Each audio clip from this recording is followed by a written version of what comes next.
Man, look at this old shit. You ever heard of Independence Day? The film, I mean. Not the day. Although to be honest, I wouldn't blame you if you said no. I mean, it was just some small indie picture from the mid-90s that just kind of came and went, and nobody really remembers it.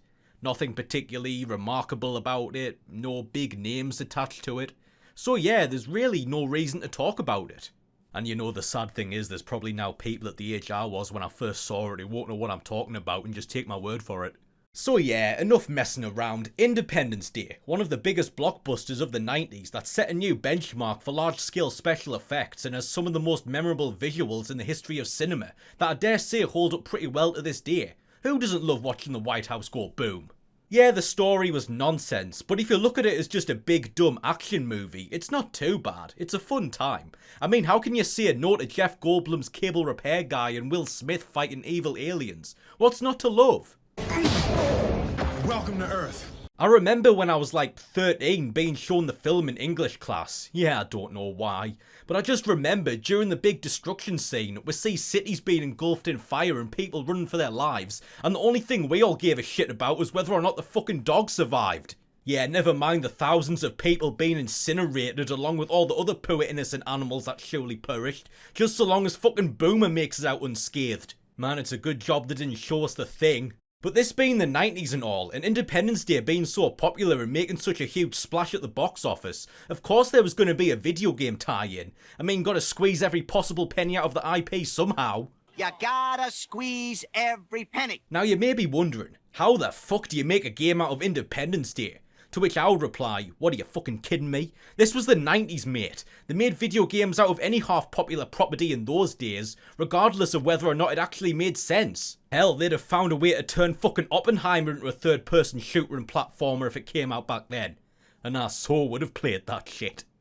So yeah, they found a way. But how does Independence Day the game hold up today? And is it anywhere near as good a time as the film it's based on? Well, there's only one way to find out, isn't there? But before we do that, so we're making good progress towards 400 subscribers, but we still have a little way to go. So if you enjoy my videos and have yet to subscribe, I would be extremely grateful if you would do so. And as always, thank you very much to everyone who subscribed so far. And now, let's get into it. Oh, Jesus. So Independence Day was developed by Radical Entertainment and published by Fox Interactive in 1997. It was on PS1, Sega Saturn and Microsoft Windows. First we come to the main menu. What, no quick little intro movie? Well, turns out we don't need one because we get to see pretty much half the film right here, in all its sub 144p FMV glory. Yeah, just stick with the Blu-ray if you ask me. And as you can see, we have a choice between single player and multiplayer. But seeing as there's probably a better chance of there being an Independence Day 3 than actually getting someone to come round and play this with me, I guess we're stuck with the single player. Next we get some more footage from the film. Alright, looks like we're about to kick some serious alien ass for toasting our cities. But wait, this looks like the counterattack straight after we got nuked, before Jeff Goldblum's had a chance to work his sexy nerd magic to bring down the ship's shields, when we just get our arses handed to us again. So yeah, looks like we're about to get annihilated, guys. It was nice knowing you.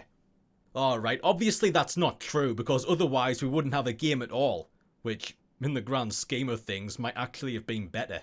So what is this game? Well, it's essentially a flight simulator where you just fly around in your little jet and complete objectives to repel the alien invasion. And I'm just gonna come right out and say it. Yeah, this game's not very good. I mean, just look at it. Look at this old shit. Each mission's virtually the same. They each take place over a specific location like Area 51, Washington, New York, Paris, etc. And you've got a singular objective to complete, which usually involves destroying something, either on the ground or on the ship. There's also the little alien fighters flying around defending the main vessel, which it can destroy as well. So what exactly is wrong with this game? Well, for starters, it just doesn't feel very good to play. The controls aren't the worst I've come across so far. I think that accolade still belongs to Croc. But these are definitely on the lower end of the scale. There's not a lot of weight to them. It feels less like you're piloting a fighter jet and more like a fucking paper aeroplane. and they're pretty sensitive as well. So if you want to make a turn, you kind of just have to gently nudge the left stick in the direction you want to go. And then you're constantly getting blasted by enemy fire which keeps knocking you off course, so you can barely fly in a straight line half the time. And on top of that, it's not that great even to look at. You've got enemy fighters zipping around all over the place that you can hardly get a bead on, and then you've got all the visual shit to show what you're targeting, and all the information like your health, your objective, your radar and shit, and the graphics are all grainy, and then you're getting hit by all this other shit, and it's just so visually overwhelming that you can barely concentrate on anything going on around you, and it's honestly just not pleasant to play. But whatever, we've started, so we might as well keep going. So as I said previously, your objective for the most part is just to blow shit up. You've got two weapons, your missiles and your machine gun. To use the missiles effectively, you've got to get sight on your target for a couple moments to get a lock on, and then the missiles will home in on it. Which isn't too bad if the target's stationary, but it's annoying when you're trying to hit one of the fighters because they shoot around so fast it's hard to get them in sight long enough to get a lock on. So the objective in the first mission is to destroy the shield generators on the bottom of the ship. We get a few other bits of information before we start, like about our AI controlled wingman Steve Hiller. Wait a minute, so we don't even get to play as fucking Will Smith? Instead we're just some nameless pilot? Well, that's just great, isn't it? Although I don't know, maybe we're actually playing as the president. Still not as cool as being Will Smith. Well, back then at least. Not so much now. So you're just flying around trying to find these generators, and another problem, as you'll quickly notice, is that you're stuck underneath the alien ship for the entirety of each mission. You can't fly out from under it. If you reach the edge, you'll just get bounced off a force field, which is always really jarring, especially when it happens by accident because you didn't realise how close you were to it, and also begs the question, how the fuck did you get under the ship in the first place? I mean, we've already seen what happens when a jet hits the force field, so how did you get under there? Did they take off from beneath the ship? Didn't think that one through, did ya? But anyway, being trapped under the ship makes you feel just like that. Trapped. I mean, this is supposed to be a flying game. You're supposed to feel free, like a bird spreading its wings in the sky. But you can't really feel like that when you're trapped between the ground below and then another ground right above you. And when you combine that with the clunky controls and physics, it just adds to the annoyance. Anyway, once you've completed your objective, the aliens then begin preparing to fire their primary weapon. And you've only got 30 seconds to stop them, otherwise you fail the mission and have to start again. But you can't just go all Randy Quaid and be like, Hello, boys! I'm back! nah, instead you just have to blast the schism tip or whatever, and then the ship goes boom and there you go. Alright, on to the next mission. We're in DC now, and you see where it says save game? Yeah, you better make sure to smash that shit like the subscribe button under this video after every single fucking mission. You know why? Because if you fail a mission, does it let you try again straight away? No. Instead it kicks you back to the main menu and you've got to load the game. And if you've forgotten to save after beating a mission, then you've got to go back and do the fucker again. And believe me, you do not want to do these fucking missions more times than you have to. And while we're here, what the fuck was with games back then and not having load game on the main menu? Instead it's in the options menu, which I've seen in a few of these games. Just why?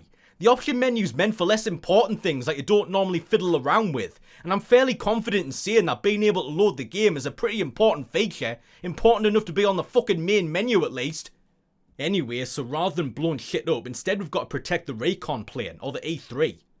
Too late for that. Haven't you heard? The fucking E3's dead as a fucking doornail. But yeah, this just amounts to following these guys around and blowing up any aliens that get near. Yeah.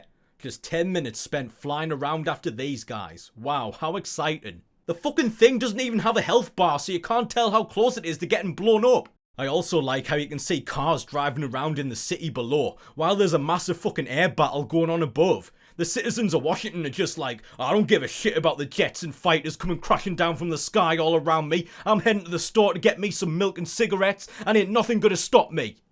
There's various pickups you can find throughout each mission. You can get extra missiles, health, which comes up as major repairs, even though it only gives back a tiny fucking smidge of health. You might as well just go for the temporary invincibility since it gives full health as well. You can also get different jets. These can be found and collected, and then you can choose which one you want to use at the beginning of each mission. They each have different stats, but from my experience there was no discernible difference between any of them. Yeah, some might be a little faster and more agile than others, but it really doesn't make that much difference, so there's almost no point to them. They also function, I guess, as extra lives. What I mean is, if you've collected some other jets and then fail a mission, rather than being kicked back to the main menu, you'll instead be allowed to try again with a different jet. The problem is, if you fail a mission, then the jet you were using will be lost forever, because apparently this is the only F-16 in the entire fucking world. What the fuck? So once you've protected the E3 for long enough, you blow up the alien ship and it's on to mission 3. Now we're in New York and have to destroy a bunch of satellites on the ground that the aliens are using to communicate with each other. And this is when things start to get fucking irritating. You see, from this point on, the aliens get a few more weapons for their arsenal. First they use these things called blinders. Gee, I wonder what they do. Well, turns out exactly what it says on the fucking tin. So yeah, every time you get hit by one, you get flashbanged and can't see shit for a couple moments. And I could never figure out where exactly they were coming from. Whether the fighters were firing them or if they were coming from these ground platforms.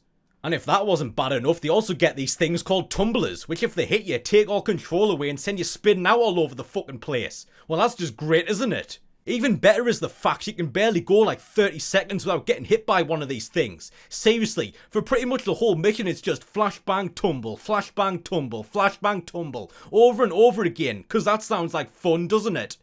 You can also get the tumblers yourself, so you can send the enemy fighters spinning around out of control as well. But why the fuck would I want to do that when I can just blow them up with my missiles?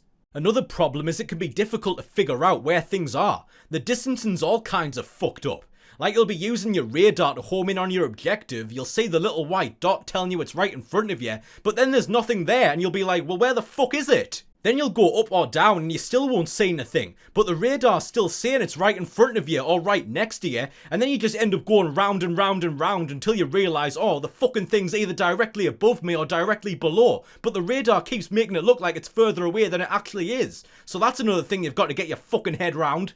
And you've always got to go further than you think you do. Like you might miss an objective, so you fly away a bit and then turn around, but it's still right up in your face, even though the radar's saying you're a decent distance away. Yeah, it just makes everything even more annoying than it already is. Okay, now we're in Moscow, where we've got to destroy some power stations, because the aliens are using them to power their shields apparently. Or at least that's the official story. Personally, I think good old Uncle Sam just decided to take the opportunity to wreck some of Mr. Putin's shit under the guise of fighting the common enemy, but you didn't hear it from me. There's not a lot to say, it's exactly the same as the satellite mission, just in a different place. But wait, what's this thing? Whoa, whoa, whoa, what the fuck? What's happening? Loading? Loading what? Wait, what? Where the fuck am I now? What the fuck is this? What's this thing? Destroy remote generator? What? Alright, so turns out some missions have bonus sections you can access by flying through these portal things, which transport you to another location where you've got to complete the bonus objective before you can return to the main mission, which usually involves destroying one of these giant baby mobile things. And then when you've done that, you just fly back through the portal and, yeah, that's that. Not really sure what the point of that was. You don't even get anything for doing them, I don't think. It's like the game's just like, hey, you having fun? Well, here's some more bang for your buck. Next mission and we're in Tokyo, and while everything up to this point was just kind of mediocre and annoying, this is where the game really starts to fuck you up the arse. So the objective here is to destroy, oh really, I would never have guessed, the fighter squadron leaders so you can attack the primary weapon. Not sure why, considering you never had to do so in any of the other missions. But yeah, this mission's annoying as fuck because you're not destroying big and stationary or slow moving targets, but instead small targets that shoot around all over the place and are barely on screen long enough for you to target them. And what's more is, these targets are also actively trying to destroy you. So while you're chasing them around, they're also chasing you around. And they're constantly flying up your arse where you can't see them, much less fucking target them. And then when you try to turn around, they just turn with you, so they're still behind you. So you just end up going round and round and round, and when you do actually see them, it's just a quick flash and then they're gone again.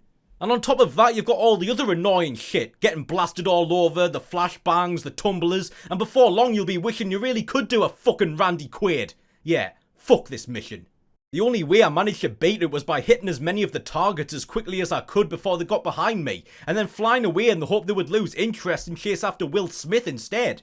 The graphics are pretty shit too. I mean, obviously they're not going to be brilliant, this is 1997 after all, but even by the standards of the time, they're not great. There were better looking games around back then. They're really grainy and not very detailed, especially when you get up close to things, and on the whole they're just pretty ugly to look at. So that doesn't help. But the game's biggest sin is that it's just really dull and boring. You're just flying around shooting shit, having to deal with the annoying enemies and controls. There's no story, you're literally just going from one place to the next just to blow up the main ship. It's just the same thing over and over again. So yeah, overall it's just not very engaging and doesn't give you much incentive to keep playing. But anyway, after saving a few cities, I guess the rest can go fuck themselves, it's time for the final mission. We're headed up to the mothership to slap that queen alien bitch right across her ugly fucking face. First we've got to destroy the docking bay and then find and destroy the main power source. The other big thing about this mission is that we actually get to pilot the super advanced alien fighter just like in the film. Well, that's pretty cool. Or it would be. But wouldn't you know that this thing handles even worse than the fucking jets? Yeah, it's way faster and the controls are even more sensitive and ultimately a lot more janky. For fuck's sake. Anyway, first you've got to destroy the docking arm thing, which is being defended by some individual aliens, and then you go through another portal which takes you to the ship's core where you have to deploy the nuclear warhead into the main power source. And believe it or not, this was actually the easiest part of the whole game. Or not because I'd gotten good or anything, no, I just got a lucky shot where I just happened to be right next to the core when I deployed the nuke. But whatever, I'll take the win. The ship's destroyed, you make it out, and they all live happily ever after. At least until the aliens come back for Independence Day 2. And you know what? After this, fuck it. Let them blow up the Earth. It's what we deserve for producing shite like this. Let me tell you, if I was an alien and I played this garbage, I'd want to wipe out the species that made it as well. Yeah.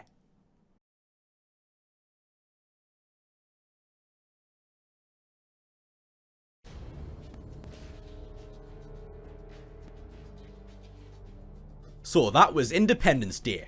And in conclusion, yeah, never touching this shit again. So suffice it to say, Independence Day on PS1 does not hold up as well as the film it's based on. Hell, it didn't even hold up when it first came out. It looks like shit, feels like shit, plays like shit. Yeah, everything about this game is shit.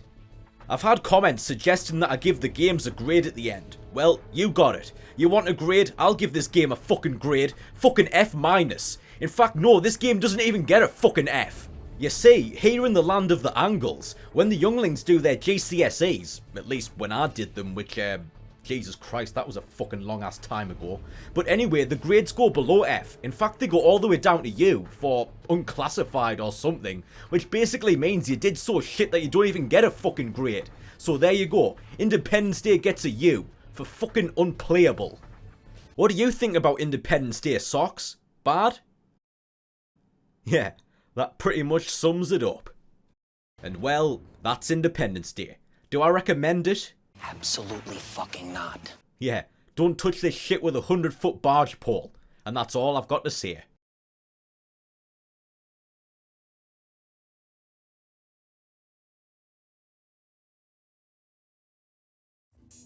Well, there's another one for the books, and what a game to close out the year with. Yeah, I admit I knew this game was a piece of shit before I started playing it. I've seen the AVGN video. I just wanted to do a really bad game as my last review of the year, and I'm so thankful to be done with it, because it means I never have to touch this shit ever fucking again. So yeah, thank you very much for watching the video. I hope you enjoyed. If you did, then leave a like. If you didn't, then tell me to go fuck myself. As always, thank you very much to everyone who subscribed to the channel, and if you haven't yet, I would be extremely grateful if you would do so. As already mentioned, this is probably going to be my last video of the year. It's been a fun and interesting first year here on YouTube, and hopefully the next promises to be the same. Until then, Merry Christmas and Happy Holidays, I hope you have a good time, and I'll see you all in 2024.